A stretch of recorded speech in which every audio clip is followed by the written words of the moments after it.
Magandang umaga. Narito na ang pinakahuli sa lagay na ating panahon ngayong araw ng Martes, July 7, 2026.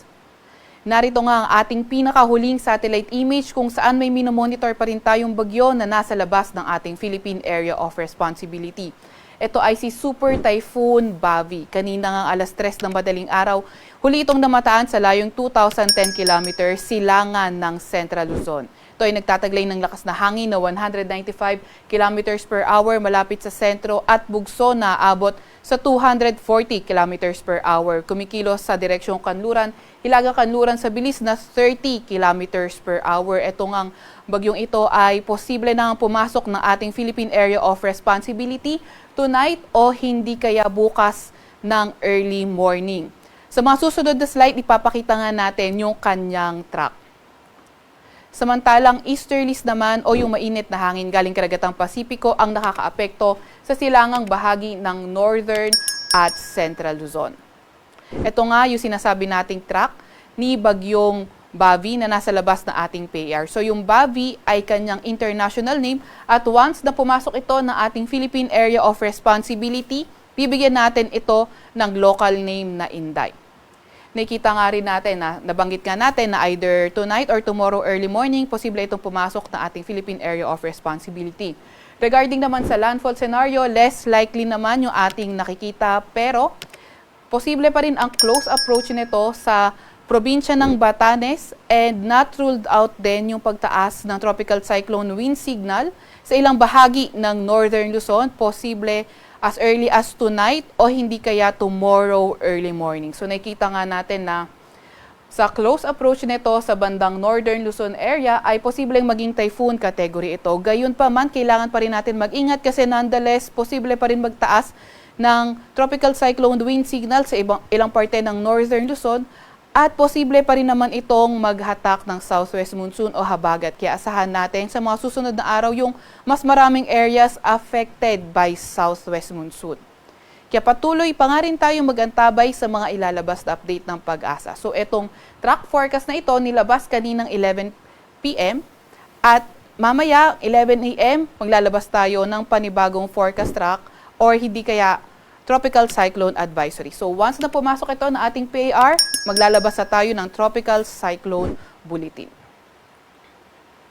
Meron din tayong nilalabas na weather advisory. Ito ay updated kanina alas 5 ng umaga kung saan ngayong araw 50 to 100 millimeters na mga pag-ulan posible sa may Sultan Kudarat, pati na rin sa may Sarangani. Kapag 50 to 100 millimeters yung mga pag-ulan, yung flooding posible sa mga low-lying areas, urbanized at mga malapit sa river at landslide sa mga landslide-prone areas.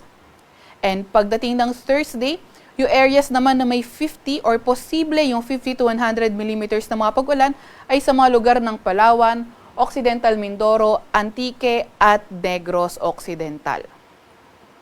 Para naman sa lagay ng panahon ngayong araw, inaasahan natin sa Metro Manila at buong Luzon, maaliwalas pa rin naman yung ating panahon, ngunit may mga tsansa pa rin tayo ng mga thunderstorms, lalo na pagdating ng hapon hanggang sa gabi.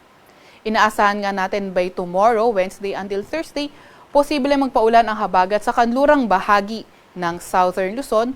At pagdating ng Friday at Saturday, posible na nga itong magpaulan ang southwest monsoon sa may kanlurang bahagi ng ating bansa.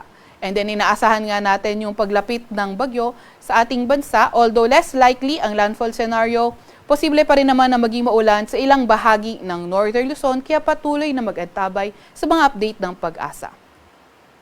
Agwat ng temperatura ngayong araw sa Metro Manila ay 25 to 33 degrees Celsius. 18 to 24 degrees Celsius sa may Baguio, 37 to 26 degrees Celsius or 26 to 37 degrees Celsius sa may Tugigaraw at 25 to 34 degrees Celsius naman sa may Legazpi. Agwat naman ng temperatura sa Puerto Princesa ay 25 to 32 degrees Celsius. Para naman sa lagay ng panahon sa may Visayas at Mindanao, inaasahan nga natin na sa lugar ng Barm, pati na rin sa may Zamboanga Peninsula, Lanao del Norte at Sultan Kudarat ay posible ngang maging maulan dulot pa rin ng southwest monsoon o habagat. Sa Visayas at nalalabing bahagi ng Mindanao, asahan ang bahagyang maulap hanggang sa maulap na papawirin at mga tsansa ng mga localized thunderstorms. Inaasahan nga natin na by tomorrow Until Thursday, posibleng magpaulan ang habagat sa may kanlurang bahagi ng Visayas at Mindanao. Pagdating ng Friday, posible naman magpaulan ang habagat o southwest monsoon sa Visayas at kanlurang bahagi ng Mindanao. At pagdating nga ng Sabado ay sa may kanlurang bahagi naman ng Visayas. Agad na temperatura sa Iloilo, Cebu at Davao ay 25 to 32 degrees Celsius. Sa may Zamboanga naman ay 24 to 32 degrees Celsius. Wala pa rin naman tayong gale warning sa kahit anong dagat baybayin ng ating bansa. Pero dahil nga sa paglapit ng bagyong Bobby sa ating bansa, ay posible na rin tayong magtaas ng gale warning sa ilang bahagi ng Luzon sa mga susunod na araw. Kaya patuloy pa rin tayong mag-antabay sa ating mga ilalabas na update. Sa Kalakhang, Maynila, ang araw ay lulubog ng 5:32 ng umaga or sisikat ng 5:32 ng umaga at lulubog ng 6:30 ng gabi.